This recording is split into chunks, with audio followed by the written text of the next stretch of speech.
qu'on vienne pour être à la rencontre du Seigneur, à la rencontre de vous, de cette communauté, qui vous rassemblez pour célébrer le Seigneur, vivant, ressuscité de dimanche en dimanche. C'est bon d'entendre ces récits des premières apparitions de Jésus après sa résurrection. Jésus vient à la rencontre de ses disciples. On a vu dimanche dernier, Thomas avait manqué la messe. On dit qu'il n'était pas là. Ça peut nous arriver à nous aussi. Bon, c'est plus difficile pour nous les prêtres de manquer la messe du dimanche, mais bon, Thomas est pas là, et puis bon, des jours plus tard, il est là. Et cette belle rencontre avec le Seigneur vivant et ressuscité, c'est dans la vie de tous les jours qu'on rencontre le Christ vivant et ressuscité. On voit ça dans l'Évangile de ce dimanche aussi. C'est dans le quotidien de nos jours que Dieu vient à notre rencontre, que le ressuscité vient nous apporter la bonne nouvelle de sa vie en plénitude. On cherche parfois dans nos vies des miracles.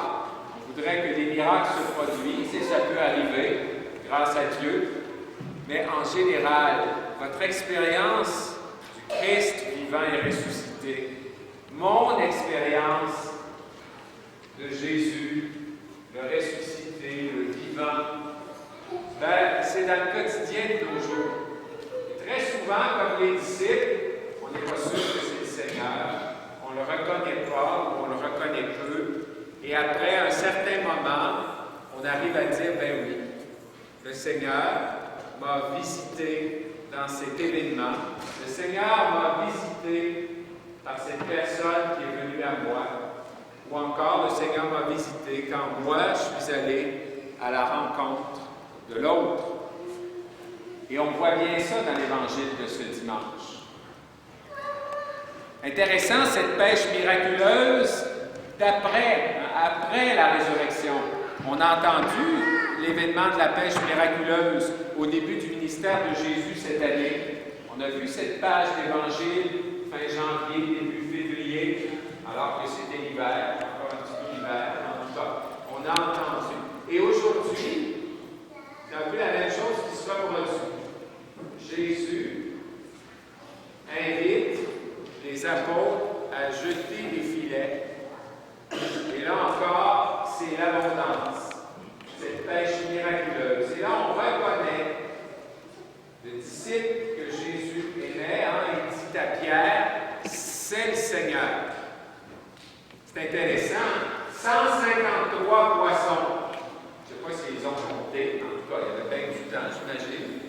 C'est intéressant, parce que, pourquoi 153? On dit qu'à l'époque, on pensait qu'il y avait dans le lac de Tibériade 153 espèces de poissons. C'est intéressant comme explication. En tout cas, pour nous, c'est interpellant. Parce qu'on voit bien sûr dans ces 153 l'universalité du message de Jésus, de sa résurrection qui touche toutes les nations de la terre, tout l'univers entier. Et nous sommes, nous autres, chacune touchés par la résurrection du Seigneur. Et nous sommes les témoins de cette résurrection, là où nous sommes. Vous vous rassemblez chaque dimanche pour célébrer l'Eucharistie. Et chaque fois que vous participez à l'Eucharistie, c'est bien sûr, on l'a fait depuis le début de la célébration pour rendre gloire au Seigneur, mais en même temps, en écoutant sa parole, en célébrant ce repas qu'il nous partage, on devient comme habilité pour annoncer Jésus vivant au cœur du monde, là où nous sommes, là où nous vivons.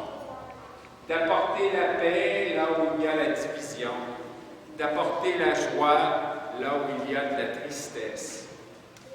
J'avais une tante qui revenait de la messe le dimanche et chaque fois presque, quand elle revenait, elle disait « bonne chose de faite ».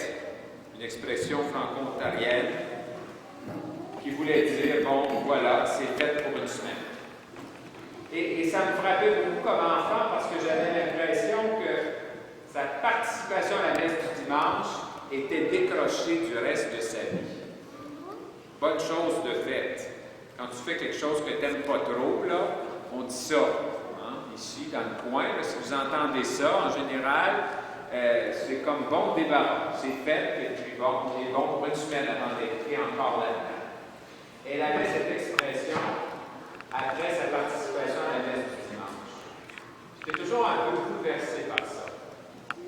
Parce qu'en même temps, c'est comme si la participation à la communauté des chrétiens et des chrétiennes, l'écoute de la parole, elle recevait le corps du sang du Christ, et puis après ça, la vraie vie commençait. J'avais une autre tante, heureusement, on n'en a pas qu'une, hein, les tantes, souvent on en a plusieurs. Elle revenait de l'Eucharistie en disant « Je ne sais pas comment je pourrais passer ma semaine sans aller à la messe, sans célébrer le Seigneur. » Ça, c'était plus interpellant que bonne chose de fait. Intéressant quand même, parce que nous autres, on est invités de semaine en semaine à venir à la rencontre du Seigneur, à célébrer le Seigneur. Le Seigneur vient à notre rencontre. Hein? On a l'impression que quand on vient à la messe, quand on vient à l'Eucharistie le dimanche, chez nous autres, faisons l'effort d'aller vers le Seigneur. Oui, bien sûr. Mais avant ça, il y a le Seigneur qui vient vers nous. Il nous devance toujours le Seigneur ressuscité. Et on le voit dans la page d'Évangile de ce dimanche.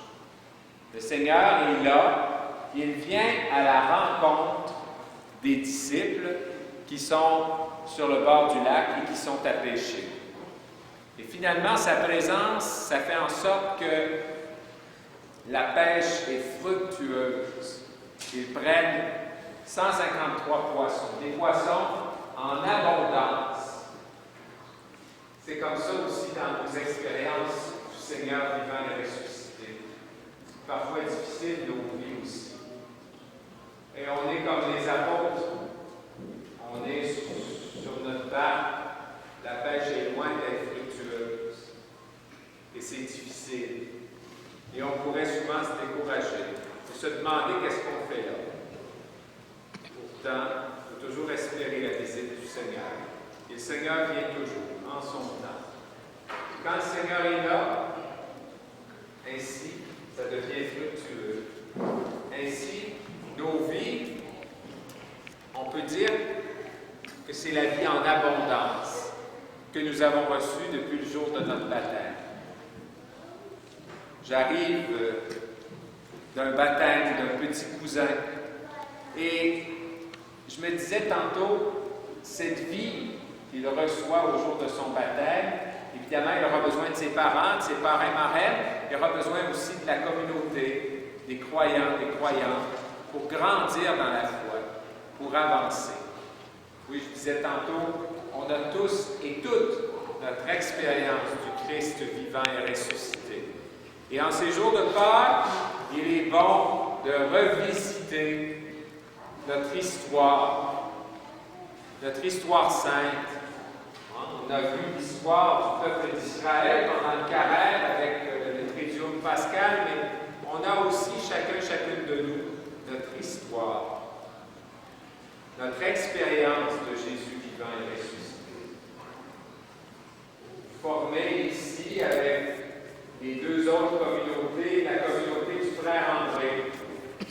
Et vous marchez dans l'espérance. Il y a peut-être des jours que vous avez l'impression que c'est difficile, comme les apôtres dans la barque, avant la présence du Seigneur, qui rend finalement la pêche fructueuse. C'est l'histoire de nos vies. Mais ensemble, on souhaite de toujours avancer. Et pourquoi on se rassemble? C'est pour toujours grandir dans l'amour du Seigneur, grandir dans l'amour les uns des autres. Et on sait que l'amour, c'est beau, c'est bon, mais c'est aussi exigeant. C'est pas toujours facile. Et ça, vous et moi, on a assez vécu pour comprendre cela. Mais pourtant, le Seigneur, il est là. On ne peut pas ne pas rendre compte de l'espérance qui est en nous. C'est un peu ce que les apôtres disaient tantôt. dans la première lecture, dans les Actes des Apôtres. C'est vrai pour vous. Et votre présence au sein de la grande communauté du Frère André, peut-être pas si grande que ça, mais qui est là, au cœur de l'Église d'Ottawa, elle est importante. Parce que vous êtes d'abord, et parce que vous apportez, parce que vous faites. Frères et sœurs, c'est bon dans l'Évangile de ce dimanche de voir le Seigneur Jésus avec Pierre. À un mois de l'élection du pape François, il est bon de revoir cette page d'Évangile, de réentendre le Seigneur qui s'adresse à Pierre. M'aimes-tu plus que ceux-ci? M'aimes-tu vraiment, Pierre? 3 fois, quelque chose quand même. Et évidemment que ces 3 demandes du Seigneur font référence à la trahison de Pierre. On a vu ça il n'y a pas si loin dans la lecture de la Passion. 3 fois, Pierre a renié le Seigneur Jésus. Et après la résurrection, on sait bien que Jésus lui a pardonné, mais pourtant, le pardon, ce n'est pas l'oubli. Le Seigneur lui demande par 3 fois, m'aimes-tu? Et la miséricorde de Dieu, la grâce de Dieu va au-delà de la trahison et du péché. Le Seigneur confie à Pierre l'unité de l'Église, lui confie finalement de prendre soin du troupeau. Cette question de Jésus à Pierre, elle nous est posée à nous aussi. Et on y répond 1 fois, 2 fois, 3 fois et plusieurs fois dans cette question de Jésus qui demande, m'aimes-tu? M'aimes-tu plus que ceux-ci? C'est bon d'entendre le Seigneur qui pose cette question. Il nous la pose à nous dans ces jours de Pâques. Si on est là, c'est déjà un signe que nous aimons le Seigneur, que nous voulons le servir. Et nous savons que le service du Seigneur doit nous amener dans le service de nos frères et de nos sœurs. Oui, demandons au Seigneur ressuscité qu'on puisse toujours grandir dans son amour, qu'on puisse toujours reconnaître sa présence. Et si on n'y arrive pas sur le fait, qu'on puisse, comme les disciples, après un certain temps, se dire « Le Seigneur est là, il m'accompagne, il marche avec moi sur la route. » Et cette invitation du Seigneur, m'aimes-tu? Eh bien, qu'on puisse l'accueillir dans notre cœur, ce 3e dimanche de Pâques. Bien sûr qu'on aime le Seigneur, et très souvent on est porté à dire au Seigneur, oui, je t'aime, Seigneur, comme on dit à ceux et celles qui sont autour de nous, un peu par habitude, un peu par routine. Combien d'époux, hein? Oui, je t'aime, ben oui, je t'aime, ben, c'est sûr que je t'aime. Et ensuite, j'avais un paroissien qui disait à sa femme, je l'aime, ma femme, il dit, ça fait 50 ans que je l'endure. Et là, un drôle d'amour, ça. C'est un amour endure. Bon, enfin, pas drôle, mais c'est comme ça nos vies, non? C'est comme ça nos vies d'être humains. On vit la même chose, peu importe où on est, peu importe qu'est-ce qu'on fait dans la vie. Moi, je dois vous avouer qu'il y a des matins, il me semble que j'aime plus le Seigneur que d'autres. Pas tout à fait ça, mais c'est la réalité de nos vies, non? Alors, demandons au Seigneur qu'on puisse toujours s'attacher à lui, qu'on puisse le servir en étant au cœur du monde des témoins de son amour et de sa résurrection. Des hommes, des femmes, des enfants qui cherchent l'unité, parce que, oui, nous sommes associés au Seigneur Jésus. Par notre baptême, on a été incorporés au Christ. Il n'y a plus de différence entre nous. Nous sommes tous au Christ et le Christ est à nous.